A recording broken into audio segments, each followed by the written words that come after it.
Պարոն քաղաքապետ, Երևան քաղաքի շինհրապարակներում տեղադրված 172 կայաններից ստացված տեղեկատվության համաձայն օդի որակի ինդեքսի միջինացված արժեքը մայիս ամսվա համար կազմել է PM2.5-ի համար 35, իսկ PM10-ի համար 17, համեմատության համար եթե ներկայացնեմ, եթե համեմատենք նախորդ ամսվա հետ, ապա PM2.5-ի համար այն եղել է 61, իսկ PM10-ի համար 22 եւ այստեղ տեսնում ենք, որ կա նվազման միտում, որը բնականաբար նաեւ եղանակային պայմաններով է պայմանավորվում։ Տիկին Հայկազյան, եկեք ինչ-որ արձանագրումներ անենք, էլի այնուամենայնիվ, որովհետև շատ կարևոր է հասկանալ մեր օդի որակի խնդրի հիմնական հատվածը ինչից է գալիս։ Հիմա արդեն մեզ մոտ հունիս ամիսն է եւ նախորդ ամսվա վերլուծությունը, մայիսի վերլուծությունը ցույց է տալիս, որ 172 արկերից, որոնք որ տեղադրվել են քաղաքապետարանի պահանջով։ 172 արկերից մենք ստանում ենք PM2.5-ի համար 35 ցուցանիշ, որը լավ միջակայքում է գտնվում, այսինքն օդի որակը լավն է եղել, կար միջինացված, օդի որակը Երևան քաղաքում այս ամսվա ընթացքում եղել է լավը։ Իսկ PM10-ի համար 17, էլի ենթադրում եմ, էլի լավ միջակայքում է։ Հիմա հաջորդը, արդեն Տիկին Հայկազյան, պետքա մեր խոսեինք նաև քառամյա ծրագրից օդի որակի բարելավման եւ շատ կարեւոր են այն տվյալները, որոնք որ մենք հիմա արձանագրում ենք։ Մենք տեսնում ենք հստակ, որ աշնան վերջին ամիսներից սկսած մեզ մոտ խնդիրը սկսում է սրվել եւ գարնան ամիսներին փուլ խնդիրը մեղմվում է գրեթե չեզոքանում է արդեն ամառվա ամիսների ընթացքում նաև աշնան սկզբում։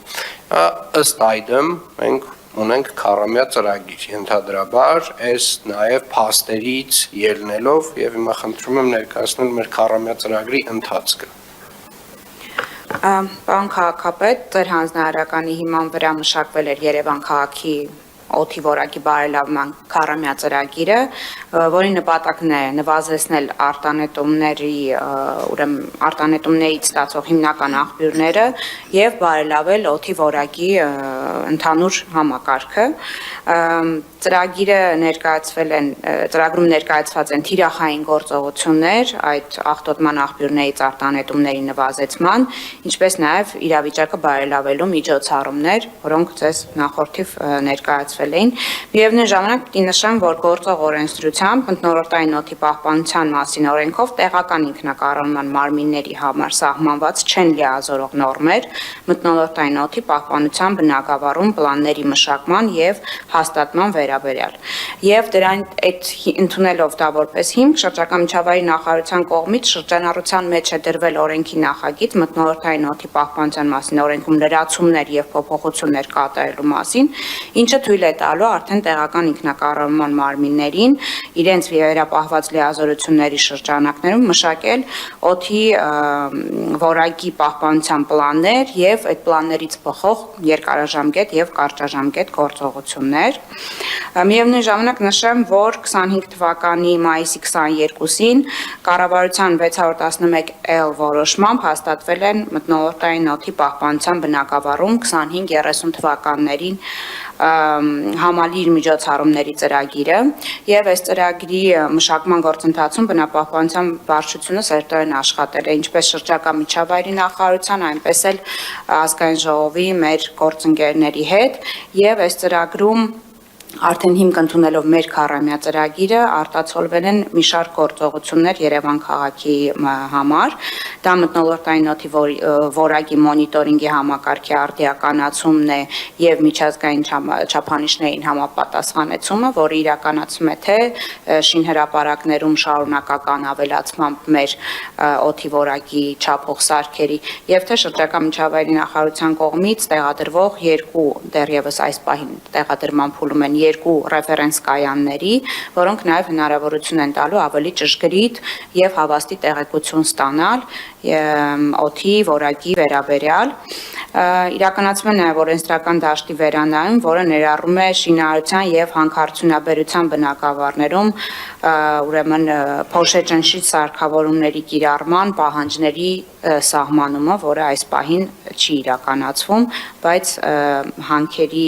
ինչպես քաղաքում, այնպես էլ քաղաքի սահմաններից դուրս գործող հանքերի գործոնը նույնպես մեծ է այս ոլորտում։ Իրազեկման արշավներ ենք պատրաստում ուրեմն օդի որակի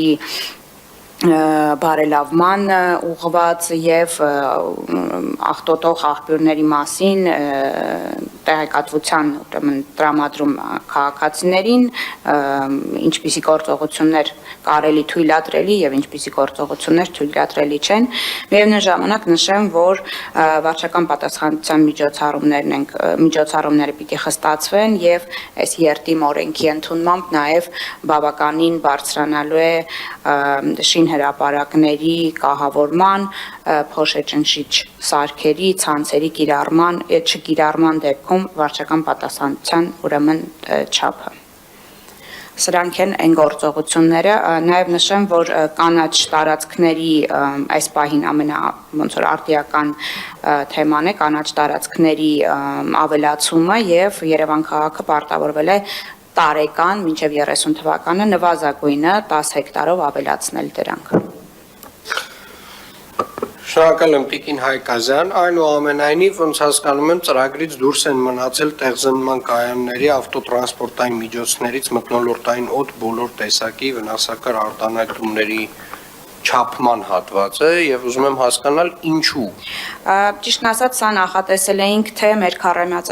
եւ թե շրջակա միջավայրի նախարարության մեր գործընկերների հետ քննարկելիս նշել էինք որպես պարտադիր պայման, քանի որ սա պետք է բխի իրականում կառավարության ծրագրից եւ ոչ թե տեղայնացված լինի Երևանում։ Չեմ կարող այս պահին նշել պատճառը, բայց գիտեմ, որ կոմիտեի նիստում սա դուրս էր մնացել հենց ծրագրից։ Հետևաբար մենք փորձելու ենք որևէ կերպ, սա երբ որ տեղայնացման մեր հնարավորությունը տրվի, արդեն քաղաքի մակարդակով լուծում տրամադրել։ Իրապես զարմանալի է, անկեղծ ասած, ու չգիտեմ ինչ հիմնավորում եւ բացատրություն կա դրան, որ օրինակ մարդը որոշում է, որ ինքը պետք է իր ավտոմեքենայի կատալիզատոր կոչվածը հանի եւ թունավորի բոլոր մնացածին, այսինքն չգիտեմ ինչ որ երևի խնայողություն է դրանով ստեղծվում, բայց մարդը չի հասկանում, որ այդ իր հանած կատալիզատորը սա շրջակա միջավայրում ով կանգնած է թունավորում է ինքը իր ավտոմեքենայով։ Եվ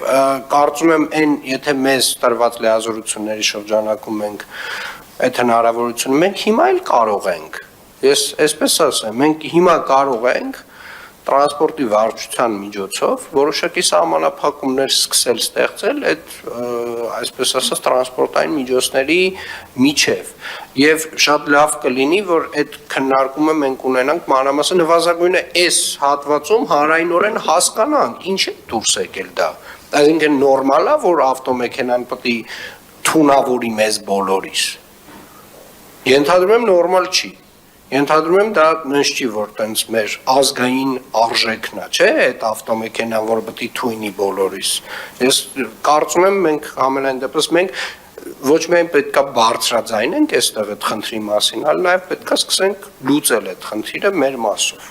Եթե դեմ չեք, մենք տրանսպորտի վարչության հետ քննարկենք, տեսնենք թե մեր իրավասությունների շրջանակում ինչ լուծումներ կարող ենք տալ այդ դեպքում։